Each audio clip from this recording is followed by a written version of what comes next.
Welcome to Larp Academia. And since we covered LARP disasters last week, we're going to try to continue along with that and cover all the negative potential things in LARP so that we can see what they are, help fix them, and don't worry, I won't just be negative this entire video.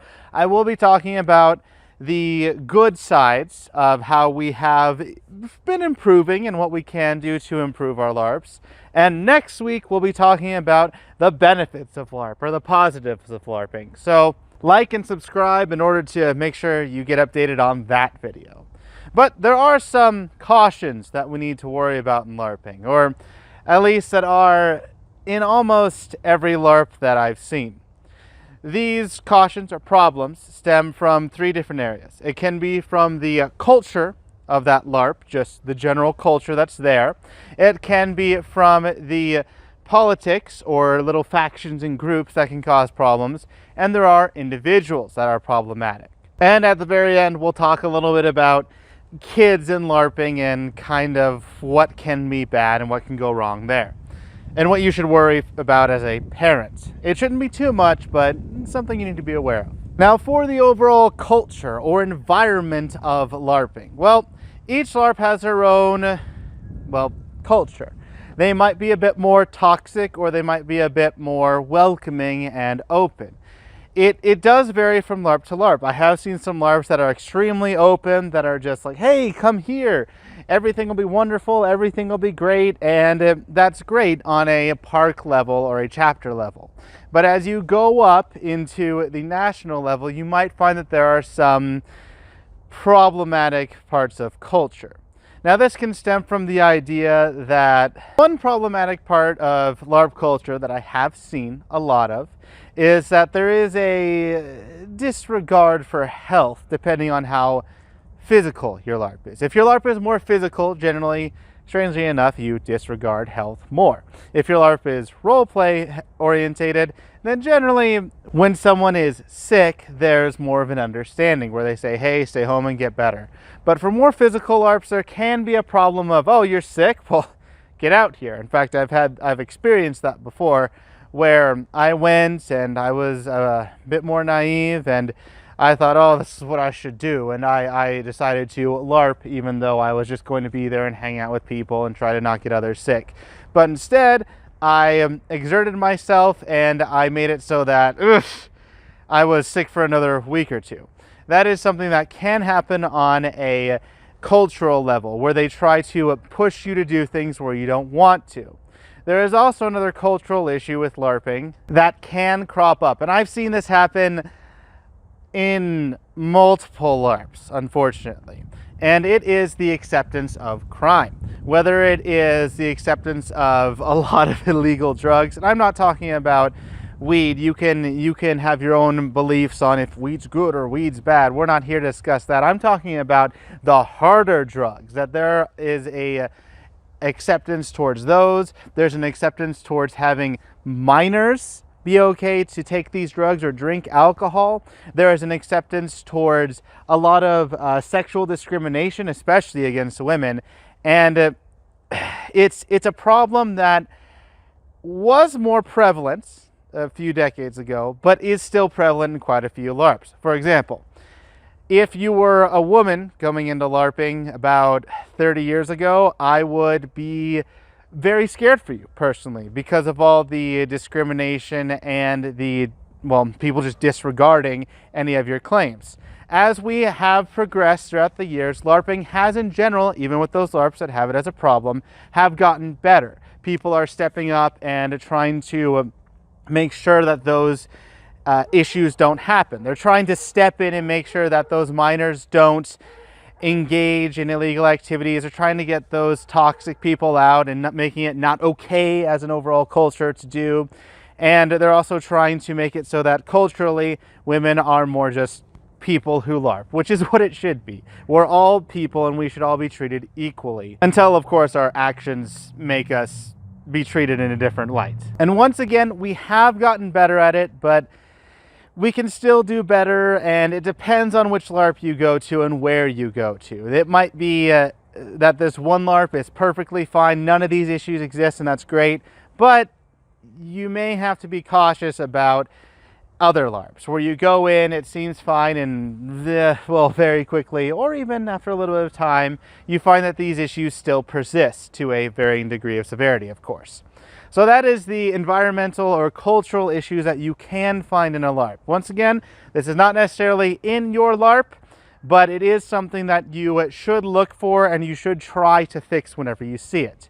The next step down is on a political or, cliquey group level. Now, why do I say political? Usually, and I've seen this in every LARP this happens, at a chapter level or local park level this applies, and as you go up the food chain this also still applies.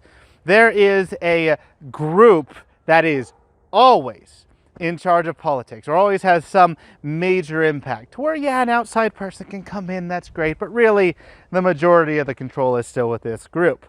Now that alone is a problem, because we don't want to have one group just rule our LARP and rule our political system. It would be like saying that you have one political party rule an entire nation. That doesn't really work out.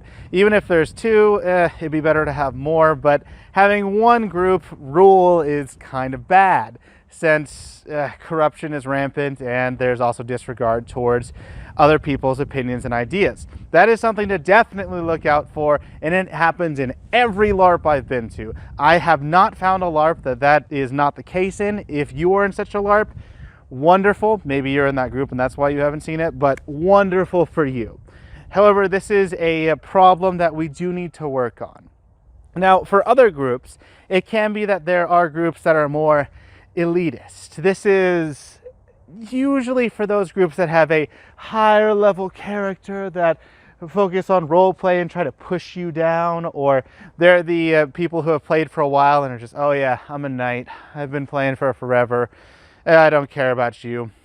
You're a little scrub. And even if they do legitimately land a killing shot, then they don't always take it. That's a problem in multiple LARPs. And this doesn't happen just to an individual. This happens for an entire group. So it could be the group of just knights in general do this, and you can call them slough knights or whatever else. There are also other toxic groups which may embody some of those traits that we talked about that could be negative for a culture. For example, they could embody the idea that, oh yeah, we should really be sexist, and they're being sexist not in just roleplay, or even in roleplay. Even in roleplay you don't need to do that, but they just embody being sexist or something else, and there are toxic groups along those lines. And this is something you need to watch out for and try to address it if possible. Dealing with individual groups are almost harder than addressing the culture, because cultural issues, you can stand up, you can say, hey, you should stop that, and then other people will see it as well. They might actually step up and the culture might actually change. These individual groups, you have to kind of be in those groups, which is the problem. And if you're in those toxic groups, or a group that's in power, or a group that's let's say sloughing and not being nice to newer players because they don't think that there's anything wrong with that, it's harder to change that group, because again, it's a group mentality and they're not going to be affected by outside sources, not going to be affected by that person that takes that shot and dies when the newbie looks at that slough knight, and the slough knight doesn't care because they're not part of their group. Groups are definitely harder, but if you can talk to individuals of those groups, make sure your concerns are heard, and maybe if possible try to get a plan of action, have other groups try to deal with them, and if needed, apply pressure. Not normally, but if needed, for example, someone being sexist or just being terrible on new players, which will really affect your LARP, then yes, you should have other groups band together and say, hey, just stay away from those groups, because this is the problem that they have, and then hopefully that group will die out or change. Again, it's not the best answer for you, but these are some groups to watch out for. Now, the last level of cautionary bits and problems with LARPs are problematic individuals. Now, these individuals, almost every LARP has at least one really bad one, where you could say, oh yeah, Jim over there, he's not done anything bad. He's he's not a criminal. I mean, this person is just grooming, has brought a whole bunch of drugs, has actually assaulted someone. These are all things that have happened, but they're not, I mean, they're not a criminal. It's just something that's happened, you know, they're okay. No, that's not okay. That is not okay at all. These problematic individuals have existed in LARPs for too long. They are the people that we put up with. They are the people who end up causing so much drama, hurt our game, and make it so that it's terrible. If you looked at our Alliance LARP disaster, the problem was a problematic individual being in charge of everything. Well, that's obviously the worst part of a problematic individual. But if you on your park have a problematic individual who hasn't technically committed a crime yet, but we know that they smuggle in drugs or are trying to, you know, groom someone sexually. Yeah, no, you need to actually try to protect those people and get that person out of your LARP if possible. Well, yes, we are very inclusive and we love to have more people come to our LARPs. We don't want to have the people who are technically not criminals but will be there soon. We don't want that to happen at our LARPs. And these people are always there. And I'm not talking about the people who have some opinions, who might be talking about the rules, saying, man, I don't agree with this part of the rules, or someone who you personally disagree with. I'm talking about those people who are potentially, and about 90% or higher certainty, going to do something shady and bad to harm your LARP. Now, while this has happened a lot in the past, and by a lot I mean multiple times in many different LARPs, at almost every point when you look into a LARP's history, you'll see quite a few of these individuals. We have been getting better. We've been making it so that we're trying to push those individuals out. We're actually taking action against them. We're making it so that they're not as accepted into our LARPs, and that is good, but this is something you do need to watch out for. Stay away from those individuals. Make sure everyone else knows about those individuals. If you can, socially shun them so that they get out of your LARP, and make sure any new person knows. Stay away from these individuals and try to get them out of your LARP. It may not help society in general because they may move on to something else, but at least you are not letting that person do whatever they want in your wonderful game. Now, the last caution I have of LARPing is for children. A lot of times, we do allow children who are not adults, obviously they're children, to participate. This varies. In some LARPs, they can participate at 14 on and not have an adult with them. Or if they're below 14, or even if they change the age a little bit, they can participate with their parents there. Now, if the parents are participating there, that's wonderful, that's great. You're able to be with your child and make an informed parental decision on what to do. You still need to be cautious of the culture. Again, if it's more inclined towards drinking or drugs or anything else, or watching these problematic individuals, you'll want to be cautious. And if your LARP culture has a strong emphasis on drinking and drugs, you may not want to introduce your child to that, unfortunately. I know it happens, but LARPing is not innately going to be a child-friendly hobby. We will end up having a lot of more adult stuff since we are hitting each other. We do need legal consent a lot of the times for medical issues potentially, and we do need to explain to children that there are only certain times to hit people, and it's a little bit much too. So I will say again, it's up to you parents, but be very cautious of the environment if you are there with them.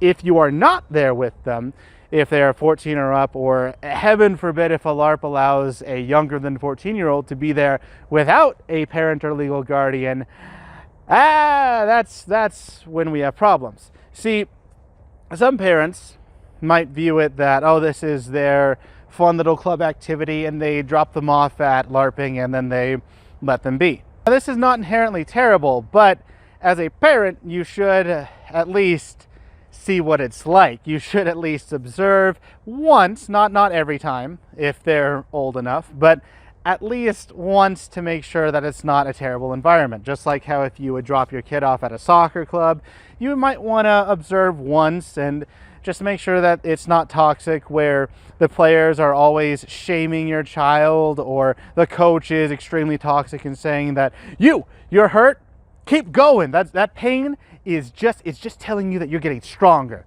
And by that pain, we mean like someone who's actually physically injured. So you may want to sit in at least once as a parent and make that informed decision.